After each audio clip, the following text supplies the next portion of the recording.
આનંદની પવન અને મોજનો મહોત્સવ. જૂના અમદાવાદની પોળ. અહીં ઉત્તરાયણ માત્ર તહેવાર નથી, એ તો જીવનનો જુસ્સો છે, મિલનનો રંગ છે અને આનંદની ઉડાન છે. સવારના સૂરજ સાથે છત પર ચહેલપહેલ શરૂ થઈ જાય. ક્યાંક ઊંધિયોની મોહક ભાજીનો સુગંધ ફેલાય તો ક્યાંક પૂરી જલેબી તળાતા તળાતા મોઢામાં પાણી આવી જાય. ચટાકેદાર ખાવાનું, ગરમ મસાલા ચા અને વચ્ચે વચ્ચે ચાલાવ થોડું ખાઈ લે, એ પ્રેમાળ પોળની રિવાજ. છત પર ધાબા પરથી ડીજેના ધમાકેદાર બીટ્સ, યુવાનોનો ડાન્સ, હસતા ચહેરા અને રંગબેરંગી પતંગોથી આખું આકાશ રંગાઈ જાય. પતંગ ઉડાડવાની મસ્તીમાં કાચી ડોરની સરસર અવાજ. અરે લઈ, નાખ, હા હા, કાપ્યો, અને તરત જ આખી પોળ ગુંજી ઉઠે. કાપ્યો છે.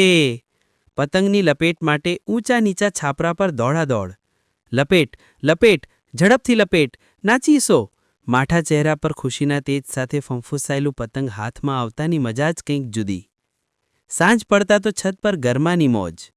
ચા, ભુજિયા, હાસ્ય, ગીતો અને પોળની અનોખી ભાઈચારો. બાજુના મકાનથી ઊંધિયું આવે, અહીંથી જલેબી જાય. ક્યાંક સાદરાની સીટીઓ, ક્યાંક તાળીઓ. એક પોળ, એક પરિવાર. અંતે